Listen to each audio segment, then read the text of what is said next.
Salut à tous les fans de séries. Aujourd'hui, on plonge au cœur de l'épisode 23 d'un des feuilletons les plus captivants, Krishna. Dans cet épisode, les tensions montent d'un cran, les secrets de famille éclatent et les destins basculent. Entre chantage, mariages arrangés et non dits, les personnages se retrouvent face à des choix cruciaux. Restez bien jusqu'à la fin, car un rebondissement inattendu va totalement changer la dynamique entre Pintu, Krishna et Pinky. Si vous êtes prêts, n'oubliez pas de liker la vidéo, de vous abonner et d'activer la cloche. C'est parti, l'épisode s'ouvre sur un coup de tonnerre. Tintin Singh, le patriarche autoritaire, prend une décision unilatérale qui va bouleverser la vie de son fils. Sans véritablement le consulter, il annonce officiellement qu'il a scellé le destin de Pintu. La future mariée n'est autre que Pinky, la fille de Bihari. Pour Tintin, ce mariage n'est pas une question d'amour, mais une alliance stratégique et sociale. La nouvelle jette un froid, mais contre toute attente, soumis au poids des traditions et de l'autorité paternelle, Pintu finit par céder et donne son accord verbal. Cette acceptation provoque une immense joie chez sa mère, qui exprime son bonheur à travers des chants traditionnels célébrant l'union à venir. Pourtant, derrière ce vernis de fête et de célébration, le malaise de Pintu est palpable. Tout le monde semble se réjouir, sauf une personne qui voit clair dans le jeu de Pintu, sa belle-sœur. Sentant que quelque chose ne va pas, elle décide de l'isoler pour avoir une discussion franche avec lui. Elle lui demande directement s'il souhaite réellement épouser Pinky, ou s'il le fait uniquement pour plaire à son père. Pintu, sur la défensive, tente de rationaliser la situation en expliquant que puisque son père a choisi cette union, il n'a aucune raison de s'y opposer. Mais sa belle-sœur insiste, elle l'a vu hésiter et montre que ce mariage manque de sincérité. C'est à ce moment précis que le nom de Krishna est prononcé. Elle avoue à Pintu que si cette alliance avait été prévue avec une fille aussi intègre et courageuse que Krishna, elle n'aurait jamais posé de questions. Ce moment provoque un flashback douloureux chez Pintu. Il se rappelle sa dispute poignante avec Krishna au centre d'examen, où elle lui reprochait de s'immiscer dans sa vie privée et lui lançait qu'elle ne voulait plus jamais revoir son visage. Ces souvenirs montrent à quel point Krishna occupe une place centrale dans ses pensées, malgré l'annonce de ses fiançailles avec Pinky. Pendant ce temps, l'ambiance est totalement différente chez la famille de Krishna.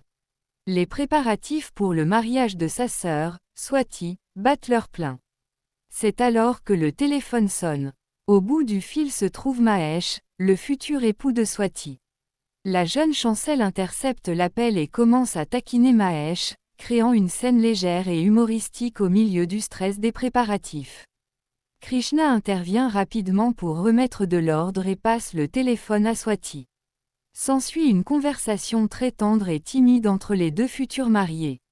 Mahesh, un brin romantique, confie à Swati qu'il a déjà planifié leur lune de miel à Shimla grâce à un laissez-passer qu'il a obtenu. Swati, submergée par la timidité, a du mal à parler, ce qui pousse Mahesh à lui demander affectueusement de laisser de côté les formules de politesse trop formelles pour instaurer plus de complicité entre eux. La maison de Krishna se transforme en une véritable ruche. Manisha, l'autre sœur, arrive en renfort avec son mari pour prêter main forte à leur mère, soulageant ainsi une partie de l'anxiété familiale. À l'extérieur, l'agitation est à son comble, installation des tentes, gestion du traiteur et organisation des espaces pour accueillir les invités. Krishna se distingue une fois de plus par son sens des responsabilités. Les voisins et les notables du village, impressionnés par sa détermination et par le fait qu'elle organise ce mariage sans céder à la pratique illégale de la dot, ne tarissent pas d'éloges à son égard. Un des aînés du village souligne même que si Krishna réussit son concours et devient officiel, Afsar, elle sera un modèle capable d'éradiquer définitivement le fléau de la dot dans la société. La fierté de la famille est immense, et les rituels traditionnels du henné et du curcuma commencent dans la joie et les chants, pendant que la famille de Krishna célèbre l'intégrité. Du côté de Bihari, l'ambiance est à la vanité. Fier de l'alliance qu'il vient de conclure avec la puissante famille de Tintin Singh, Bihari se vante auprès de tout le village. Il insiste sur le fait que sa fille Pinky a passé les examens et que c'est grâce à son mérite que Tintin Singh a accepté cette union sans exiger de dot.